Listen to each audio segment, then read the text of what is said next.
Hello students, আমার চ্যানেলে তোমাদেরকে স্বাগত।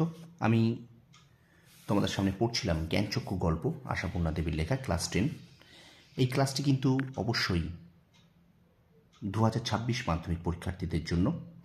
তো আমি গতদিন অল্প একটু পড়েছিলাম এবং আজকে আর বাকি কিছুটা পড়ব। তো গল্পটা শুরু করার আগে তোমাদের প্রথম একটি প্রশ্ন আমি একটু করে রাখি, যেটা আমি আগের দিন অর্থাৎ গত রাতে যখন আমি ভিডিওটা দিয়েছিলাম তখন আমি তোমাদেরকে বলে দিয়েছিলাম প্রত্যেকটা গল্পের গ্রন্থ খুব ইম্পর্টেন্ট। আচ্ছা, তোমরা বলো তো দেখি, জ্ঞানচক্ষু গল্পটার মূল গ্রন্থের নাম কি? তোমরা এটা বলবে জ্ঞানচক্ষু গল্পের মূল গ্রন্থ কোনটি, কোন গ্রন্থ থেকে জ্ঞানচক্ষু গল্পটা নেওয়া হয়েছে। ঠিক আছে, আরেকটা প্রশ্ন তোমাদের আমি বলে দিই, সেটা আমি বলেছিলাম এদেশের কিছুই হবে না, অর্থাৎ এইটা একটা কোটেশনের মধ্যে আছে, বলো এটি কার উক্তি। ঠিক আছে, এ দেশের কিছু হবে না, এটি কার উক্তি। চলো শুরু করি গল্পটি। আমরা গতদিন কিন্তু পড়েছিলাম যে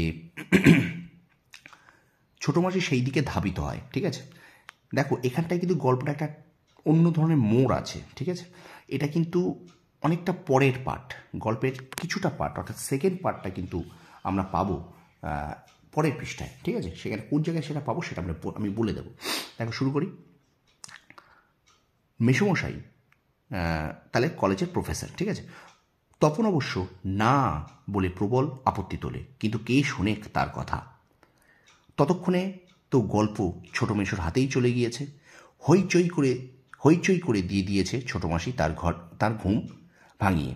তপন অবশ্য মাসির এই হইচইতে মনে মনে পুলকিত হয়, অর্থাৎ আনন্দ পায়। মুখে করলেও হয়, কারণ লেখার প্রকৃত মূল্য বুঝলে নতুন মেশোই বুঝবে রত্নের মূল্য জহুরির কাছেই। এই লাইনটা ভীষণ ভীষণ গুরুত্বপূর্ণ। রত্ন মানে পাথর, আর জহুরি মানে যে পাথর চেনে, অর্থাৎ তপনের মনে হয়েছে আমার লেখাটা কিন্তু এখানে রত্ন, এবং এই লেখাটা যদি কেউ বুঝে থাকে এই বাড়িতে, তাহলে আমার ছোট মেশোই বুঝবে। কারণ ছোট মেশো হলো লেখক, উনি লেখক এবং উনি প্রফেসর। একটু পরেই ছোট মেশো ডেকে পাঠান তপনকে, এবং বোধ করি নতুন বিয়ের শ্বশুরবাড়ির ছেলেকে খুশি করতেই বলে ওঠেন, তপন তোমার গল্প তো দিব্যি হয়েছে, একটু কারেকশন করে করে দিলে ছাপতে দেওয়া চলে। তপন প্রথমটা ভাবে ঠাট্টা, কিন্তু যখন দেখে মেশোর মুখে করুণার ছাপ, তখন আহ্লাদে কাঁদো কাঁদো হয়ে যায়। তাহলে বাপু তুমি ওর গল্পটা ছাপিয়ে দিও, মাসি বলে। মেশোর উপযুক্ত কাজ হবে সেটা। এটাও কিন্তু খুব সুন্দর একটা লাইন, এবং এটা কিন্তু প্রশ্ন আসে। তাহলে বাপু তুমি ওর গল্পটা ছাপিয়ে দিও, এটি কার উক্তি, অথবা মেশোর উপযুক্ত কাজ হবে সেটা। এখান থেকেও কিন্তু প্রশ্ন আসে কার উক্তি এবং কোন কাজটা মেশোর উপযুক্ত হবে। ঠিক আছে, মেশো তেমনি করুণার মূর্তিতে বলেন, তা দেওয়া যায়, আমি বললে সন্ধ্যা তারার সম্পাদক না করতে পারবে না। ঠিক আছে তপন, তোমার গল্প আমি ছাপিয়ে দেব। চলো পরের পৃষ্ঠায় যাই। দেখো বলছে, বিকেলে চায়ের টেবিলে ওঠে কথাটা।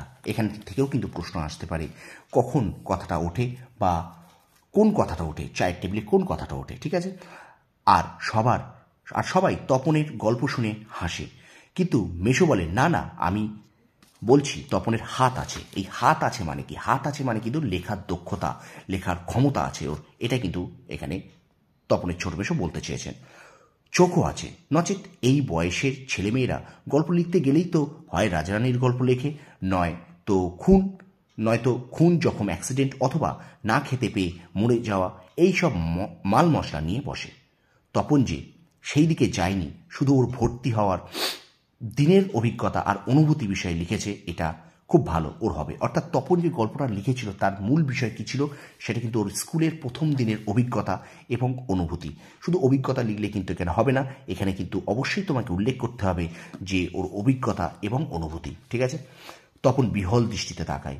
তারপর ছুটি ফুরলে মেশো গল্পটি নিয়ে চলে গেলেন। তপন কৃতার্থ হয়ে বসে বসে দিন গুনে। এই কথাটাই ভাবছে তপন দিনরাত।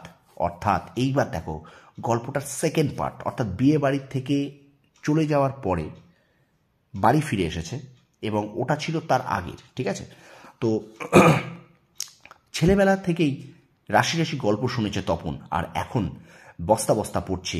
কাজেই গল্প জিনিসটা যে কি সেটা জানতো বাকি নেই।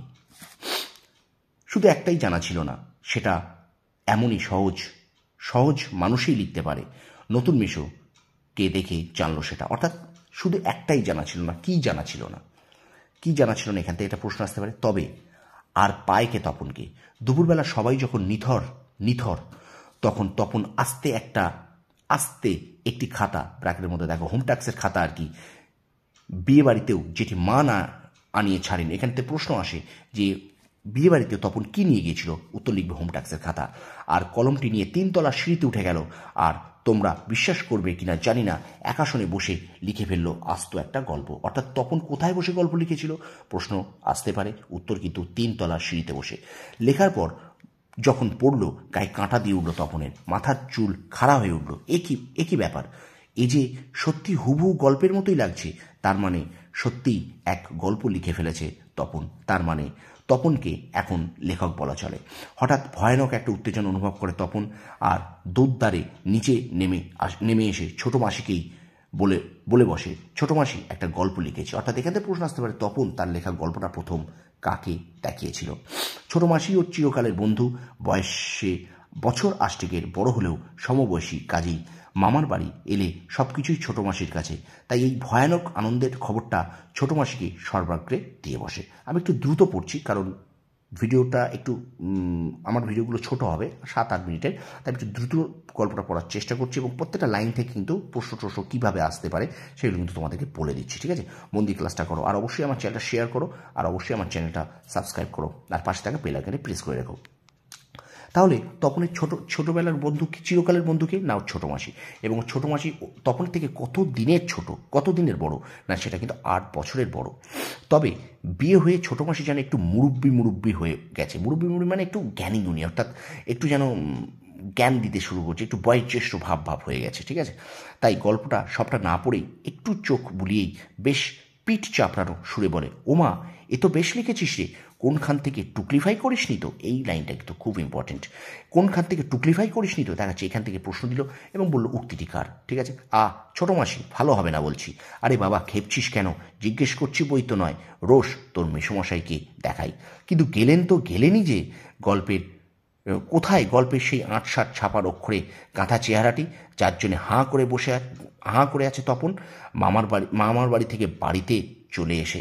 অর্থাৎ তপন কিন্তু মামার বাড়ি থেকে বাড়ি চলে এসেছে এবং ও কিন্তু অপেক্ষা করছে যে কখন ছোট মেশো তার গল্পটা নিয়ে আসবে। এদিকে বাড়িতে তপনের নাম হয়ে গেছে কবি, সাহিত্যিক, কথাশিল্পী। দেখো এখান থেকে কিন্তু প্রশ্ন আসে, এদিকে বাড়িতে তপনের নাম হয়েছে, তপনের কি নাম হয়েছে? কবি, সাহিত্যিক, কথাশিল্পী। তোমরা কিন্তু কেউ কথাশিল্পী, সাহিত্যিক, কবি এইভাবে লিখবে না, তোমরা কিন্তু লিখবে কবি, সাহিত্যিক, কথাশিল্পী। ঠিক আছে, আর উঠতে বসতে ঠাট্টা করছে, তোর হবে, বা হ্যাঁ বাবা তোর হবে। তবু এইসব ঠাট্টা তামাশার মধ্যেই তপন আরও 2-3টে গল্প লিখে ফেলেছে। অর্থাৎ তপন কতগুলো গল্প লিখেছে প্রশ্ন আসতেই পারে। ছুটি ফুরিয়ে এসেছে, হোম টাস্ক হয়ে ওঠেনি, তবু লুকিয়ে লিখছে, যেন নেশায় পেয়েছে। এখান থেকে কিন্তু প্রশ্ন আসতে পারে, যেন নেশায় পেয়েছে, কিসের নেশায় পেয়েছে বা কার কথা বলা হয়েছে। তারপর ছুটি ফুরলো, রীতিমতো পড়া শুরু হয়েছে। প্রথম গল্পটি সম্পর্কে একেবারে আশা ছাড়া হয়ে গেছে, বিষণ্ণ মন নিয়ে বসে আছে, এমন সময় ঘটল সেই ঘটনা। এই লাইনটু একটু টিক মেরে রাখো, এমন সময় ঘটল সেই ঘটনা। ছোট মাসি আর মেশো একদিন বেড়াতে এলো, হাতে এক সংখ্যা সন্ধ্যা তারা। কেন হেতু সন্ধ্যা তারা নিয়ে কেন? বুকের রক্ত ছলকে ওঠে তপনের। এই লাইনতেও কিন্তু প্রশ্ন আসে, তবে কি সত্যিই তাই? সত্যিই তপনের জীবনের সবচেয়ে সুখের দিনটি এলো আজ? কিন্তু তাই কি সম্ভব? সত্যিকার ছাপার অক্ষরে তপন কুমার রায়ের লেখা হাজার হাজার ছেলের হাতে হাতে ঘুরবে? পৃথিবীতে এমন অলৌকিক ঘটনাও ঘটে? এটাও কিন্তু এখান থেকে প্রশ্ন আসতে পারে। তা ঘটেছে, সত্যিই ঘটেছে। সূচিপত্রের নাম রয়েছে প্রথম দিন গল্প শ্রী তপন কুমার রায়। অর্থাৎ তপনের গল্পের লেখার নামটা কিন্তু প্রথম দিন, এবং এখানে গল্পে কিন্তু তপনের নাম সূচিপত্রে কিন্তু দেওয়া আছে শ্রী তপন কুমার রায়। এটাও কিন্তু তোমরা অবশ্যই মনে রেখো, তপনের প্রকৃত নাম হলো শ্রী তপন কুমার রায়, এবং তপন যে গল্পটা লিখেছিল সেটা কিন্তু অবশ্যই তার গল্পটার নাম প্রথম দিন। সারা বাড়িতে শোরগোল পড়ে যায়, তপনের লেখা গল্প পত্রিকায় ছাপা হয়েছে, ওর লেখক মেশো ছাপিয়ে দিয়েছে। পত্রিকাটি সকলের হাতে হাতে ঘুরে সকলেই একবার করে চোখ বোলায় আর বলে, বাড়ি চমৎকার লিখেছে তো। মেশো অবশ্য মৃদু হাসেন, বলেন একটু আধটু কারেকশন করতে হয়েছে, নেহাত কাঁচা তো। মাসি বলে, তা হোক, নতুন নতুন অমন হয়। ক্রমশ কথাটা ছড়িয়ে পড়ে। এই প্রশ্নটাও এখান থেকেও কিন্তু লাইন আসে, ওই কারেকশানের কথাটা। এখান থেকে প্রশ্ন আসে কোন কথাটা ছড়িয়ে পড়ে, প্রশ্ন আসবে ক্রমশ কথাটা ছড়িয়ে পড়ে, অর্থাৎ কোন কথাটা ছড়িয়ে পড়ে। উত্তর কারেকশানের কথাটা। বাবা বলেন, তাই তা নইলে ফট করে একটা লিখলো আর ছাপা হলো। মেজো কাকু বলেন, তা ওরকম একটা লেখক মেশো থাকা মন্দ নয়, আমাদেরও থাকলে আমরাও চেষ্টা করে দেখতাম। এই লাইনটাও কিন্তু দাগ দাও, এগুলো কিন্তু সব আর্ন করা লাইন, এখান থেকেও কিন্তু প্রশ্ন আসতে পারে। এই উক্তিটি কার? তা ওরকম একটি লেখক মেশো থাকা মন্দ নয়, আমাদের থাকলে আমরাও চেষ্টা করে দেখতাম উক্তিটি কার? এটা কিন্তু ছোট, এটা কিন্তু মেজো কাকুর। তো স্টুডেন্টস, এই পর্যন্ত থাকলো আজকের পড়াটা। পরের দিন আমি গল্পটা পুরো শেষ করে দেবো। তোমাদের এই গল্পটা কেমন লাগলো বা আমার ক্লাসটা কেমন লাগছে তোমরা অবশ্যই কমেন্ট বক্সে জানিও। আর একটা জিনিস, তোমরা অবশ্যই, আমি প্রথম যে প্রশ্নটা করেছিলাম যে জ্ঞানচক্ষু গল্পটা কোন গ্রন্থ থেকে নেওয়া হয়েছে, বা আমি এখানে প্রশ্ন দিয়েছিলাম যে এদেশের কিছু হবে না, এই কথাটা বা আরিব্বাস এত কখনো খাওয়া যায়, এই উক্তিগুলি কার? তোমরা কমেন্ট বক্সে জানাও। আর অবশ্যই তোমরা কোন স্কুলে পড়ো সেই স্কুলের নামটা অবশ্যই জানিও। আমার ভিডিওটা শেয়ার করো, লাইক করো, সাবস্ক্রাইব করো। 2026 মাধ্যমিক পরীক্ষার্থীদের জন্য বাংলা, ইতিহাস, ভূগোল এবং ইংরেজি থেকে আমি কিন্তু ক্লাস নিয়ে আসবো তোমাদের জন্য। তোমরা অবশ্যই আমার চ্যানেলটা মন দিয়ে দেখো।